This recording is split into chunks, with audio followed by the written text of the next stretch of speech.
বন্ধুরা, university grand commission বা UGC একটি গেজেট নোটিফিকেশন জারি করেছে, যেখানে দেশের প্রতিটি বিশ্ববিদ্যালয় ও উচ্চশিক্ষা প্রতিষ্ঠানে সমান সুযোগ কমিটি গঠনের নির্দেশ দেওয়া হয়েছে এবং স্পষ্টভাবে বলা হয়েছে এসসি, এসটি, ওবিসি, পড়ুয়া বা কর্মীদের বিরুদ্ধে জাতিভিত্তিক বৈষম্য, হেনস্থা বা নিপীড়নের অভিযোগ এলে শুধু শুনানি নয়, কার্যকারী পদক্ষেপ ও দায়বদ্ধতা নিশ্চিত করবে।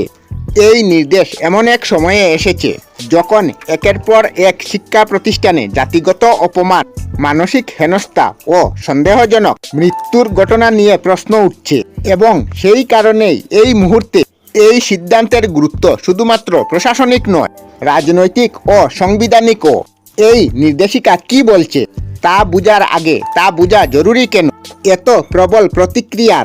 ইউনিভার্সিটি গ্র্যান্ড কমিশন বলছে সমান সুযোগ কমিটি হবে এটি প্রাতিষ্ঠানিক কমিটি ও সেখানে দলিত, আদিবাসী ও পিছিয়ে পড়া, পড়ুয়া ও কর্মী অভিযোগ জানতে পারবেন এবং অভিযোগ কেবল নথিভুক্ত করলে হবে না, তার তদন্ত, দায়িত্ব নির্ধারণ এবং প্রয়োজনে শাস্তিমূলক ব্যবস্থার পথও খুলে দেওয়া হবে।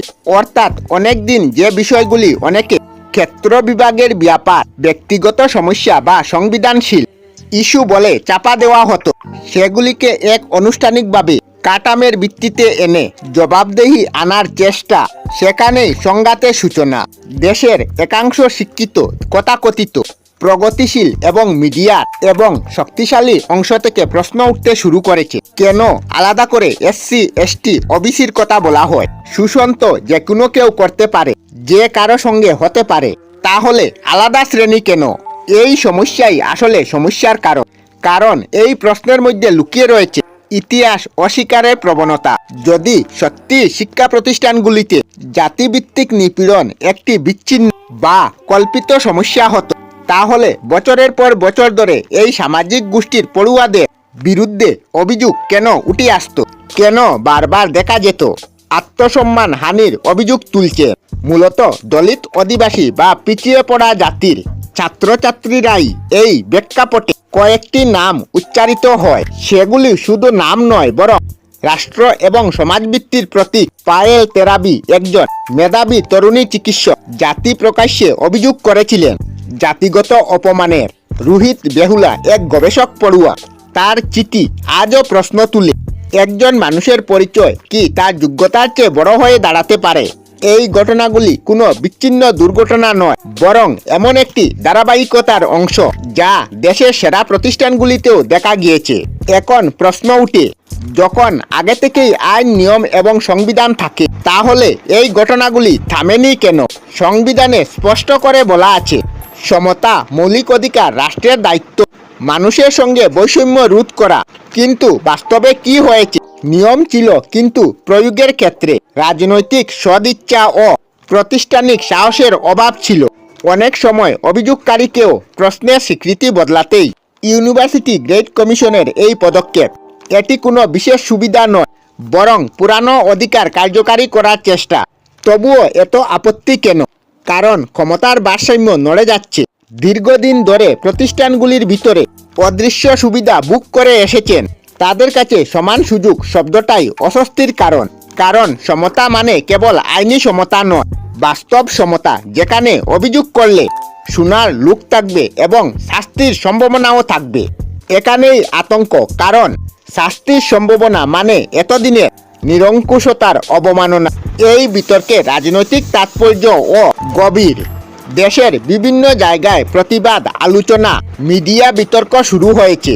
কেউ বলছে এতে সামাজিক বিভাজন বাড়বে, কিন্তু প্রশ্ন হলো, বিভাজন কি এই নিয়মে তৈরি করেছে? না, বিভাজন এতদিন ধরে ছিল, শুধু তার বিরুদ্ধে ব্যবস্থা নেওয়া হয়েছে। যদি সমতা নিয়ে কথা বললে সমাজ ভেঙে যায়, তাহলে সেই সমাজের ভিত্তিও বা কতটা ন্যায়সঙ্গত? ক্ষমতার ইঙ্গিত এখানেই স্পষ্ট। এই নির্দেশিকা শুধু শিক্ষা প্রতিষ্ঠানের ভিতরে শৃঙ্খলার প্রশ্ন নয়, এটি একটি রাজনৈতিক বার্তা। রাষ্ট্র অন্তত কাগজ কলমে স্বীকার করেছে যে কাঠামোগত বৈষম্য আছে এবং তার বিরুদ্ধে ব্যবস্থা নেওয়া দরকার। কিন্তু এই সঙ্গে এটিও সত্য, কাগজের নির্দেশিকতা আর বাস্তবে প্রয়োগ এক নয়। এখানেই আসে প্রশাসনের ভূমিকা। বিশ্ববিদ্যালয় কর্তৃপক্ষের মানসিকতা এবং রাজনৈতিক চাপ। বন্ধুরা, এর প্রভাব কি হতে পারে? একদিকে দলিত পিছিয়ে থাকা পড়ুয়াদের মধ্যে সাহস বাড়তে পারে, তারা ভাবতে পারে অন্তত অভিযোগ করলে প্রক্রিয়া আছে। অন্যদিকে বিরোধিতাও বাড়বে, কারণ ক্ষমতা ছাড়তে কেউ চায় না। আগামী দিনে আমরা হয়তো দেখব কিছু প্রতিষ্ঠান নিয়ম মানতে গড়িমেশি করছে, কোথাও কমিটি কাগজে থাকবে, বাস্তবে নিষ্ক্রিয়, আবার কোথাও এই নিয়মকে ব্যবহার করে সত্যিকারের পরিবর্তনের চেষ্টা হবে। সবচেয়ে গুরুত্বপূর্ণ প্রশ্ন থেকে যায়, এই নির্দেশিকা কি সত্যি প্রাণ বাঁচাতে পারবে? না, এটাও আগের অনেক নিয়মের মতো ফাইলের ভিতরে ঢুকে যাবে। যারা আজ বলছেন সমতার কথা বললে অস্থিরতা তৈরি হবে, তারা কি কখনো ভেবেছেন অন্যায়ের বিরুদ্ধে নীরবতা কতটা স্থিতিশীল সমাজ তৈরি করে? আর যারা এতদিন ভোগ করেছেন নীরব সুবিধা, তারা কি প্রস্তুত জবাবদেহির জন্য?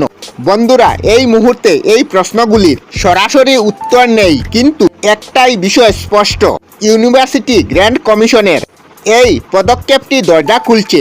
সেই দরজা দিয়ে ন্যায়, খ্যাতি, জবাবদেহি ডুববে না কি পুরানো ক্ষমতার কৌশলে আবার বন্ধ হয়ে যাবে? জবাব দেবেন আপনারা। আমরা আমাদের চ্যানেলে সব ধরনের ভিডিও আপলোড করি, যেমন ব্লগ, নিউজ, কুকিং ভিডিও, ধার্মিক আলোচনা ইত্যাদি। যদি আপনারা এই ধরনের ভিডিও দেখতে পছন্দ করেন, তাহলে এই চ্যানেলটি নিশ্চয়ই সাবস্ক্রাইব করবেন। আমি আপনাদের সাথে বিদায়ক না, আজকের মতো বিদায় নিলাম। আর ভিডিওটি ভালো লাগে লাইক, শেয়ার ও কমেন্ট করবেন। ভিডিওটি সম্পূর্ণ দেখার জন্য অশেষ ধন্যবাদ।